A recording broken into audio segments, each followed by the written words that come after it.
अस्सलामु अलैकुम वरहमतुल्लाह। नमाज के 22 वाजिबात जिनमें से अगर एक वाजिब भी भूले से तर्क हो जाए, छूट जाए, तो आपके ऊपर सजदा साहव करना लाजिम है। अगर आप सजदा साहव कर लेते हैं तो आपकी नमाज दुरुस्त हो जाएगी, लेकिन अगर आप सजदा साहव नहीं करते तो उस नमाज का लौटाना आपके ऊपर वाजिब है। वो नमाज आप दोबारा पढ़ेंगे। वो 22 वाजिबात कौन से हैं? यूँ समझ लें कि ये 22 ऐसी चीज़ें हैं, अगर इनमें से कोई गलती हो जाए तो आपकी नमाज सजदा साहब के बगैर दुरुस्त नहीं होगी। वो 22 वाजिबात मैं मुख्तसर वक्त में और आसान लफ्ज़ों में आपके सामने बयान कर देता हूँ। नंबर 1 पर तकबीर तहरीमा में लफ्ज़ अल्लाहु अकबर कहना ये वाजिब है, यानी नमाज शुरू करते हैं तो उसमें अल्लाहु अकबर कहना ये वाजिब है। नंबर 2, फ़र्ज़ों की तीसरी और चौथी रकात के अलावा बाकी तमाम नमाज़ों की हर रकात में अलहम्द शरीफ पढ़ना, सूरत मिलाना या कुरान मजीद की एक बड़ी आयत या कुरान मजीद की 3 छोटी आयतें पढ़ना जो एक बड़ी आयत के बराबर हों, ये वाजिब है। यानी फ़र्ज़ की तीसरी और चौथी रकात के अलावा बाकी जितने भी नमाज़ें हैं, सुन्नत मुअक्कदा, सुन्नत गैर मुअक्कदा, वितर, नवाफिल, इन तमाम की हर रकात में सूरह फातिहा और सूरत मिलाना ये वाजिब है। नंबर 3 पर अलहम्द शरीफ का सूरत से पहले पढ़ना, यानी ये जो तरतीब है कि पहले सूरह फातिहा उसके बाद सूरत मिलाना। लेकिन अगर कोई इसके उलट कर लेता है, पहले भूले से सूरह फातिहा से पहले सूरत पढ़ता है, उसके बाद सूरह फातिहा पढ़ता है, तो उसके ऊपर सजदा साहब करना वाजिब है। नंबर 4 पर अलहम्द शरीफ और सूरत के दरमियान आमीन और बिस्मिल्लाहिर्रहमानिर्रहीम के अलावा कुछ और ना पढ़ना, यानी सूरह फातिहा और सूरत मिलाने के दरमियान आमीन और बिस्मिल्लाह के अलावा कुछ ना पढ़ना ये वाजिब है। नंबर 5, क़िरात के बाद फ़ौरन रुकू करना, यानी क़िरात आपने सूरत मिला ली, सूरत कंप्लीट करने के बाद फ़ौरन रुकू करना, इसमें ताख़ीर न करना, ये वाजिब है। नंबर 6, एक सजदे के बाद बिला तरतीब दूसरा सजदा करना, यानी एक सजदा किया उसके बाद फिर दूसरा सजदा करना। नंबर 7, तादील अरकान, यानी रुकू, सुजूद, क़ौमा, जलसा, इनमें एक बार सुबहान अल्लाह कहने की मिक़दार ठहरना ये वाजिब है। रुकू में रुकू से सीधा खड़ा होने के बाद दोनों सजदों में और दोनों सजदों के दरमियान जो बैठना है, इनमें एक बार सुबहान अल्लाह कहने की मिक़दार ठहरना ये वाजिब है।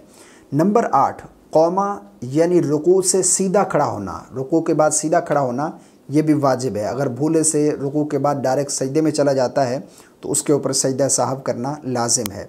नंबर 9, जलसा, यानी दोनों सजदों के दरमियान सीधा बैठना ये भी वाजिब है।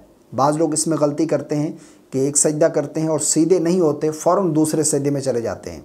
तो इस तरह अगर जानबूझकर इस तरह किया तो नमाज ही नहीं हुई, उस नमाज का लौटाना वाजिब है। लेकिन अगर भूले से इस तरह हो जाए तो उसके ऊपर सजदा साहब करना वाजिब है। नंबर 10, क़ादा ऊला वाजिब है अगरचे नफिल नमाज हो, यानी कोई भी नमाज है, फ़र्ज़, वाजिब और सुन्नत मुअक्कदा, सुन्नत गैर मुअक्कदा, नवाफिल, अगर 3 रकात या 4 रकात आप पढ़ रहे हैं तो इनमें क़ादा ऊला यानी दूसरी रकात में अत्तहियात बैठना ये वाजिब है। अगर भूले से तीसरी रकात के लिए खड़े हो गए तो अब आपके ऊपर सजदा साहब करना लाजिम है। नंबर 11, फ़र्ज़, वितर और सुन्नत मुअक्कदा में तशहुद यानी अत्तहियात के बाद कुछ ना बढ़ना, यानी 4 रकात या 3 रकात फ़र्ज़ हैं या वितर हैं या फिर सुन्नत मुअक्कदा हैं 4 रकात वाली। अब इनमें दूसरी रकात में यानी अत्तहियात जब बैठेंगे तो इसमें तशहुद अब्दुहु व रसूलु तक पढ़कर तीसरी रकात के लिए खड़े होने का हुक्म है। अगर कोई इससे आगे बढ़ता है, दुरूद पाक पढ़ता है, अल्लाहुम्मा सल्ली अला मुहम्मद या फिर अल्लाहुम्मा सल्ली अला सय्यदना, इतना पढ़ लेता है तो उसके ऊपर सजदा साहब करना वाजिब है। और इसी तरह, अच्छा ये दोनों मैंने बयान कर दिए। अब आते हैं 14, दोनों तरफ सलाम फेरते वक्त अस्सलामु, ये दोनों बार वाजिब है। लफ्ज़ अलैकुम वाजिब नहीं बल्कि सुन्नत है, यानी दोनों तरफ सलाम फेरते वक्त लफ्ज़ अस्सलामु یہ کہنا واجب ہے، اور علیکم یہ واجب نہیں ہے، دونوں طرف سلام پھیرنا۔ اور نمبر 15 پر وطر میں تکبیر قنوت کہنا، یعنی وطر کی تیسری رکعت میں جب آپ سورہ فاتحہ اور سورت پڑھ چکے تو اس کے بعد تکبیر کہنا، ہاتھ اٹھانا نہیں، تکبیر کہنا اللہ اکبر، یہ واجب ہے۔ اگر کوئی شخص تکبیر نہیں کہتا، جسٹ ایسے ہاتھ اٹھا کر دوبارہ باندھ لیتا ہے اور دعائے قنوت پڑھتا ہے تو اس کا واجب ترک ہو جاتا ہے۔ اس طرح اگر بھولے سے اس نے تکبیر قنوت نہیں کہی، یعنی سورہ ملانے کے بعد اس نے تیسری رکعت میں ڈائریکٹ دعائے قنوت پڑھ لی، تو اس طرح بھولے سے اگر اس تکبیر کو چھوڑ دیا تو اس کے اوپر سجدہ سہو کرنا واجب ہے۔ نمبر 16 وطر میں دعائے قنوت پڑھنا، یہ بھی واجب ہے۔ اگر تیسری رکعت میں وطر کی سورت ملانے کے بعد ڈائریکٹ رکوع میں چلا گیا تو اب اس کے اوپر سجدہ سہو کرنا لازم ہے۔ اگر وہ سجدہ سہو کر لیتا ہے تو اس کی نماز درست ہو جائے گی۔ نمبر 17 رکوع ہر رکعت میں ایک ہی بار کرنا، یعنی ہر رکعت میں ایک بار صرف رکوع کرنا، یہ واجب ہے۔ نمبر 18 سجدہ ہر رکعت میں 2 ہی بار کرنا، یہ واجب ہے۔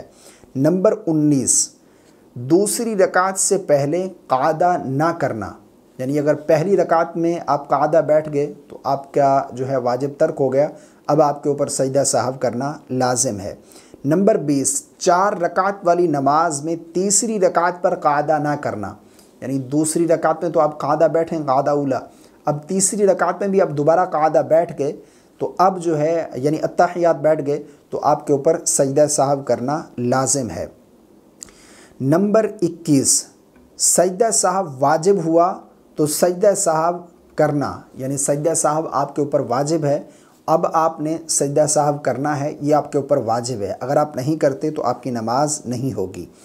نمبر 22 دو فرض یا 2 واجب یا فرض اور واجب کے درمیان 3 تسبیح کی قدر، یعنی 3 بار سبحان اللہ سبحان اللہ سبحان اللہ کہنے کی مقدار وقفہ نہ ہونا، یعنی یوں سمجھ لیں کہ 2 فرض، نماز کے جو فرض ہیں 2 فرض یا پھر 2 واجب یا پھر فرض اور واجب کے درمیان اگر 3 تسبیح کی مقدار آپ وقفہ کرتے ہیں، یعنی یوں سمجھ لیں کہ اگر آپ نے سورت ملائی ہے، سورہ فاتحہ کے بعد آپ نے سورت ملا لی، اب سورت ملانے کے بعد فوراً رکوع میں جانے کا حکم ہے، یعنی اس میں اگر آپ سورت ملانے کے بعد آپ تاخیر کرتے ہیں، خاموش کھڑے رہتے ہیں اور 3 بار سبحان اللہ کہنے کی مقدار اگر آپ خاموش رہتے ہیں تو آپ کے اوپر سجدہ سہو کرنا واجب ہے، کیونکہ رکوع میں جانا سورت ملانے کے بعد یہ واجب ہے فوراً، اس میں تاخیر نہیں کرنی چاہیے۔